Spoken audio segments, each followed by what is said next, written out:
IPL schedule మొత్తం release అయిపోయింది. Finally 99% release అయింది అని చెప్పి అనుకోవచ్చు అనమాట. మరి ఇందులో ఎస్ఆర్హెచ్కి సంబంధించిన ఫుల్ మ్యాచ్ డీటెయిల్స్ మీకు ఇవ్వబోతున్నాను. మరి హైదరాబాద్లో ఎన్ని మ్యాచెస్ జరగబోతున్నాయి, ఎప్పుడు జరగబోతుంది, అండ్ బయట ఎన్ని మ్యాచెస్ జరగబోతుంది, అండ్ ఈ మ్యాచ్లకి మరి హై వోల్టేజ్ మ్యాచెస్ ఇక్కడ జరగబోతుందా లేదా, రోహిత్ శర్మ వస్తున్నాడా రావట్లేదా, విరాట్ కోహ్లీ వస్తున్నాడా రావట్లేదా, అండ్ ధోని వస్తున్నాడా రావట్లేదా, ఈ టాప్ లెవెల్ ప్లేయర్స్లో ఎంతమంది మన హైదరాబాద్కి వస్తున్నారు, ఎంతమంది రావట్లేదు.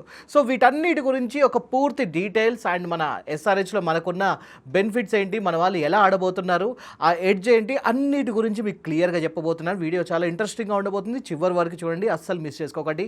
నమస్తే, వెల్కమ్ టు స్పోర్ట్స్ 99 టీవీ, నేను Pawan Krishna.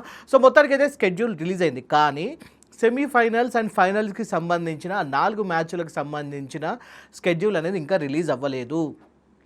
Most probably there might be కొన్ని ఇష్యూస్ ఉండొచ్చు. ఇప్పటిదాకైతే ఫస్ట్ 20 మ్యాచ్లు మాత్రమే స్కెడ్యూల్ రిలీజ్ చేశారు. ఆ తర్వాత మిగతా 50 మ్యాచ్ల స్కెడ్యూల్ రీసెంట్గా రిలీజ్ చేశారనమాట. సో మరి ఆ 4 మ్యాచ్లది కూడా తొందరలోనే రిలీజ్ చేయొచ్చు, చూడాలి. ఎందుకంటే ఓ పక్క ఎలక్షన్స్ అండ్ చాలా ఇష్యూస్ నడుస్తున్నాయి కాబట్టి ఈసారి కొంచెం ఆచి తూచి అడుగులేస్తుంది ఐపీఎల్ మేనేజ్మెంట్.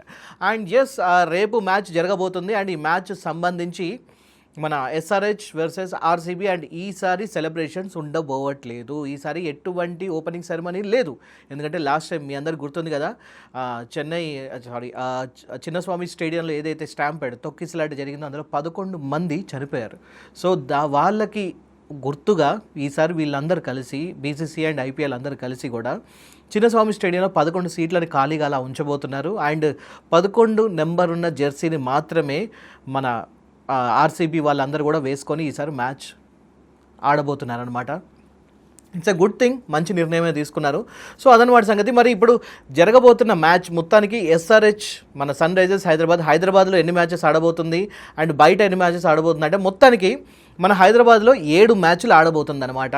ఆ మ్యాచ్ డీటెయిల్స్ అన్ని కూడా ఇస్తాను. And Hyderabad out side of Hyderabad మన ఇండియా మొత్తం మీద ఇంకొక 7 మ్యాచ్లు ఆడబోతుంది. ఆ డీటెయిల్స్ అన్ని ఒకసారి చూద్దాం. ఇప్పుడు ఏ మ్యాచ్తోని, ఏ టీంతోని ఏ మ్యాచ్లో ఆడబోతుందో ఒకసారి ఒక లుక్ వేద్దాం. సో April 5th అసలైన ఫస్ట్ మ్యాచ్ స్టార్ట్ అవుతుంది అనమాట. ఆఫ్టర్నూన్ 3:30 PM స్టార్ట్ అవుతుంది మన ఉప్పల్ స్టేడియంలో. వర్సెస్ LSG లక్నో సూపర్ జైంట్స్తోని మన ఎస్ఆర్హెచ్ మ్యాచ్ April 5th జరగబోతుంది మధ్యాహ్నం 3:30 PM. And April 13th Rajasthan రాయల్స్తోని మ్యాచ్ జరగబోతుంది. ఇది నైట్ 7:30కి. అండ్ ఈ April 13 దగ్గర నుంచి April 21 వరకు మొత్తం 3 మ్యాచ్లు ఉన్నాయి. ఇవి చాలా ఇంపార్టెంట్, ఎందుకంటే లైన్గా మన హైదరాబాద్లోనే జరగబోతుంది. మన వాళ్ళకి ఒక మంచి ఎడ్జ్ దొరుకుతుంది. బ్యాక్ టు బ్యాక్ మన పిచ్చెస్లోనే మ్యాచ్ ఉండబోతుంది అనమాట. సో April 18 వచ్చేసి 7:30 PMకి వర్సెస్ CSK.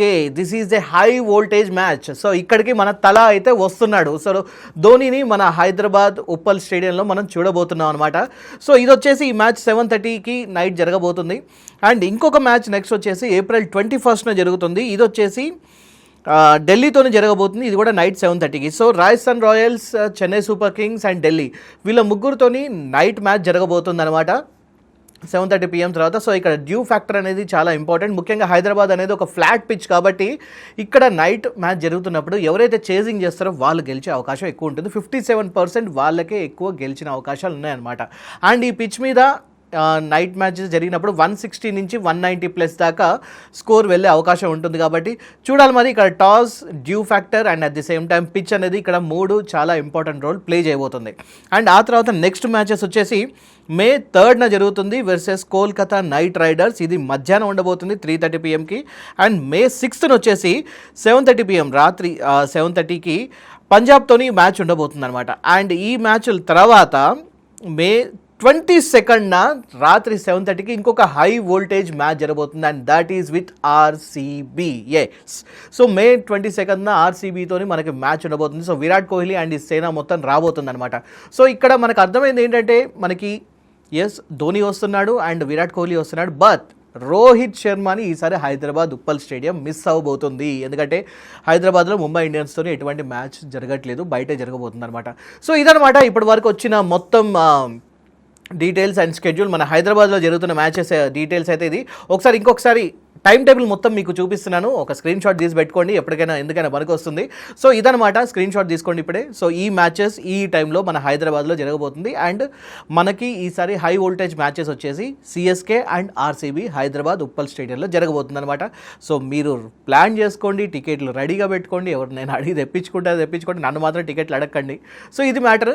అండ్ ఇప్పుడు మన హైదరాబాద్కి సంబంధించిన మనకి ఉన్న బెనిఫిట్స్ ఏంటి, మన వాళ్ళు ఎలా ఆడబోతున్నారని దాని గురించి ఒక లుక్ వేద్దాం పదండి. సో లాస్ట్ సీజన్తో ఒకసారి పోల్చుకుంటే లాస్ట్ సీజన్ మన వాళ్ళు ఆడిన తీరు ఓకే పర్లేదు అన్నట్టుగా అనిపించింది, అనుకున్నంత రేంజ్లో ఏం ఆడలేదు. ఒకసారి ఆ నెంబర్స్ చూద్దాం మనం ఇప్పుడు.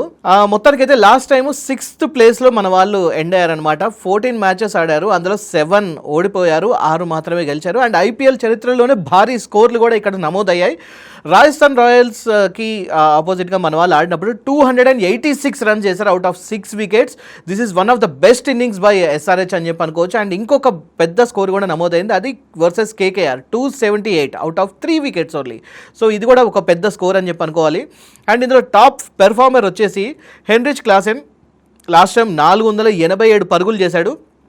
అండ్ ఆఫ్ కోర్స్ మన బౌలింగ్ అప్పుడు కూడా చాలా బాగుంది. Pat Cummins and Harshal Patel ఇద్దరు కలిసి చెరో 16 వికెట్స్ తీసుకున్నారనమాట. అండ్ ఇషాన్ కిషన్ ఇప్పుడు ఒక పెద్ద సెన్సేషన్. అండ్ 47 బాల్స్లో 106 రన్స్ చేశారు, అది కూడా రాజస్థాన్ రాయల్స్ ఆపోజిట్గా. అదే మ్యాచ్లో మన వాళ్ళు 286 రన్స్ చేశారనమాట. సో ఇది మన వాళ్ళు మొత్తానికైతే ఒక మంచి పటిష్టమైన బ్యాచ్ అని చెప్పి అనుకోవచ్చు. Last time back to back మ్యాచ్లు ఓడిపోయారు, మధ్యలో ఒక 1 వీక్ గ్యాప్ వచ్చింది. గ్యాప్ వచ్చిన తర్వాత మన వాళ్ళని మాల్దీవ్స్కి తీసుకెళ్లారు. మాల్దీవ్స్కి వెళ్ళి వచ్చిన తర్వాత మంచి ఊప్ మీద మన వాళ్ళు ఆడారనమాట. సో మాల్దీవ్స్ అనేది ఇక్కడ వీళ్ళకి ఒక పాజిటివ్ థింగ్ అయితే, ఇదే పంజాబ్ వాళ్ళకి నెగిటివ్ అయింది. అప్పటిదాకా అన్ని మ్యాచ్లు వరుసగా గెలిచిన పంజాబ్ వాళ్ళు మాల్దీవ్స్కి వెళ్ళి వచ్చిన తర్వాత అన్ని మ్యాచ్లు ఓడిపోయారు. సో ఇది టీమ్ టు టీమ్ డిఫర్ అవుతూ ఉంటుంది. చూడాలి మరి ఈసారి మరి ఎలా ఆడతారు మన వాళ్ళు అనేది. అండ్ ఇంకొకటి, మనం ఇప్పుడు ప్రపంచంలోనే అత్యంత డేంజరస్ జోడీ గురించి మనం మాట్లాడుకోవాలి, అది Abhishek Sharma and Travis head. వీళ్ళిద్దరు కలిపి గత 2 సీజన్లో ఆడిన మ్యాచ్ డీటెయిల్స్ ఒకసారి చూడండి, మీకే అర్థమైపోతుంది. So Abhishek Sharma and Travis head ఇద్దరు కలిసి 2025లో 813 రన్స్ చేశారు, 2024లో 1051 రన్స్ చేశారు. అంటే వీళ్ళిద్దరూ కలిసి 1864 రన్స్ చేశారు. అండ్ వీళ్ళిద్దరు ఎప్పుడైనా సరే పవర్ ప్లేలో వీళ్ళిద్దరు ఇట్లో ఎవరు కనీసం మిగిలిన్నా కూడా స్కోర్ అనేది 200 దాటుతుంది. అండ్ మన వాళ్ళు మ్యాచ్ విన్ అయ్యారు. సో పవర్ ప్లేలో వీళ్ళిద్దరు కనుక ఉంటే మాత్రం 300 స్కోర్ ఈజీగా దాటిపోద్ది అనమాట. సో ఇద్దరిట్లో ఎవరైనా ఒకరున్నా కూడా 200 స్కోర్ ఈజీగా దాటిపోద్ది. ఎందుకంటే మన దగ్గర ఉన్న బ్యాటింగ్ లైనప్ ఎవరి దగ్గర లేదు అనిపిస్తుంది ప్రస్తుతానికి. వరల్డ్ కప్లో కూడా మన వాళ్ళు అదర్ కొట్టేశారు. ఇప్పుడు ఇషాన్ కిషన్ తీసుకున్నా, అభిషేక్ శర్మని తీసుకున్నా కూడా వీళ్ళిద్దరు చాలా బాగా ఆడారు. అండ్ వీళ్ళకి జోడీగా ఇప్పుడు మనకి ట్రావిస్ హెడ్ కానివ్వండి, మిగతా వాళ్ళు కానివ్వండి, ఒక మంచి బ్యాటింగ్ లైనప్ టిల్ నెంబర్ 7 వరకు మన దగ్గర ఉన్న బ్యాటింగ్ లైనప్ ఎవరి దగ్గర లేదు. మంచి బ్యాటింగ్ లైనప్ ఉంది, అదర్ కొట్టడానికి మన వాళ్ళు రెడీగా ఉన్నారనమాట. అండ్ ముఖ్యంగా మిడిల్ ఆర్డర్ మీద కూడా మన వాళ్ళు బాగా ఫోకస్డ్గా ఉన్నారు ఈసారి. ముఖ్యంగా రీటైన్ చేసుకున్న ప్లేయర్స్ కూడా హెన్రిచ్ క్లాసెన్ని 23 కోట్లు పెట్టి ఈసారి రీటైన్ చేసుకున్నారు. అండ్ అంతేకాకుండా లియామ్ లివింగ్స్టోన్ని కూడా 13 కోట్లు పెట్టి మన వాళ్ళు ఈసారి రీటైన్ చేసుకున్నారు. సో వీళ్ళిద్దరు కలిసి మిడిల్ ఓవర్స్లో దంచి కొట్టడానికి రెడీగా ఉన్నారనమాట. అండ్ మంచి పవర్ హిట్టర్స్ అనుకోవచ్చు. మిడిల్ ఆర్డర్లో మంచి పటిష్టమైన ఒక మంచి ప్లేయర్స్ని వీళ్ళు పెట్టారు కాబట్టి వీళ్ళు కూడా వాళ్ళ మీద బాధ్యత వచ్చినప్పుడు తప్పకుండా బాగా ఆడతారు. సో ఇప్పుడున్న 5 బిగ్గెస్ట్ ప్లేయర్స్, ఇప్పుడు స్టార్టింగ్లో ఉన్న 5 బిగ్గెస్ట్ ప్లేయర్స్ ఎవరిని తీసుకున్నా ఇందులో ఏ ఒక్కరు 50 హాఫ్ సెంచరీ చేసినా, ఇంకా ఏ ఇద్దరు కూడా క్రీజులో కుదురుకొని ఒక మంచి 100 రన్స్ పార్ట్నర్షిప్ చేసినా కూడా స్కోర్ అనేది పరుగుల వరద పక్కా అనమాట. అది పిచ్ ఎలా ఉన్నా కూడా టాప్ ఫైనెస్ట్ స్కోర్ చేయడానికి వీళ్ళు రెడీగా ఉన్నారు. సో ప్రస్తుతానికి ప్యాట్ కమిన్స్ గురించి మాట్లాడుకోవాలి. ప్యాట్ కమిన్స్ ఫస్ట్ హాఫ్లో మ్యాచ్ ఆడలేకపోయినా కూడా సెకండ్ షెడ్యూల్ దగ్గర నుంచి తను ఎలా అయినా సరే వచ్చి ఆడడానికి ప్రయత్నిస్తాను అని చెప్పి నిన్ననే అనడం జరిగింది. సో అదొక గుడ్ న్యూస్. కానీ ప్రస్తుతానికైతే ప్యాట్ కమిన్స్ దూరంగా ఉన్నాడు కాబట్టి బౌలింగ్లో ఇదొక పెద్ద సమస్య అని చెప్పి అనుకోవాలి. So at the same time captaincy కూడా ఇప్పుడు మీ అందరికీ మ్యాక్సిమం తెలిసే ఉంటుంది, ఇషాన్ కిషన్ భుజాల మీద పడింది అనమాట. సో ఇషాన్ కిషన్ ఈసారి ఒక మంచి క్యాప్టెన్షిప్ చూపిస్తాడు, అందులో ఎటువంటి డౌట్ లేదు. రీసెంట్గా జరిగిన ముస్తాక్ అలీ ట్రోఫీలో అనుకుంటాను మన మధ్యప్రదేశ్ని రిప్రజెంట్ చేస్తూ కప్పు కూడా గెలిచాడు ఇషాన్ కిషన్. అండ్ మనందరికీ తెలుసు వరల్డ్ కప్లో కూడా చాలా చక్కగా ఆడాడు. సో తప్పకుండా ఇషాన్ కిషన్ ఇదొక మంచి అవకాశం. ఎందుకంటే ఇటు ఐపీఎల్కే కాకుండా ఇంకొక పక్క రేపు మన ఇండియన్ టీంకి కూడా క్యాప్టెన్షిప్ చేయొచ్చు ఇందులో కనుక మనవాడు అదర కొడితే. అండ్ అంతేకాకుండా మనకి ఒక లోకల్ టాలెంట్ కూడా ఇక్కడ మనకి సపోర్ట్ చేస్తుంది అనమాట. అభిషేక్ శర్మ, నితీష్ కుమార్ రెడ్డి వీళ్ళిద్దరు లోకల్ టాలెంట్ కూడా మనకి ఒక యాడెడ్ అడ్వాంటేజ్ అవ్వబోతుంది. సో ఎలా చూసుకున్నా కూడా మన వాళ్ళు బ్యాటింగ్ పరంగా చూసుకుంటే చాలా స్ట్రాంగ్ ఉన్నారు, బౌలింగ్ పరంగా చూసుకున్నా కూడా కొత్త వాళ్ళలా కనిపిస్తున్నారు. కానీ వాళ్ళందరూ కూడా వాళ్ళు రీసెంట్గా ఆడిన మ్యాచెస్లో టాప్ పెర్ఫార్మెన్స్ ఇచ్చిన వాళ్ళే. కాబట్టి బౌలింగ్లో కూడా మన వాళ్ళు అదిరిగొట్టడానికి రెడీగా ఉన్నారు. ఒక రకంగా చెప్పాలంటే బౌలింగ్ టీం అంతా కూడా ఒక సర్ప్రైజ్ ఎలిమెంట్ అని చెప్పి అనుకోవాలి. మ్యాక్సిమం ఇందులో ఎవరు ఎలా ఆడుతున్నారు, వాళ్ళతో ఇంతకుముందు వేరే టీం మెంబర్స్ ఎవరు ఆడలేదు కాబట్టి వాళ్ళ బౌలింగ్ అటాక్ అనేది ఒక సర్ప్రైజ్ ఎలిమెంట్ ఉండబోతుంది. సో ఇదన్నమాట సంగతి. మరి ఐపీఎల్ షెడ్యూల్ రిలీజ్ అయింది, 7 మ్యాచ్లు మన హైదరాబాద్లో జరగబోతుంది. మరి మీరేమనుకుంటున్నారు, మన హైదరాబాద్ టీం ఈసారి ఎలా పెర్ఫామ్ చేయబోతుంది?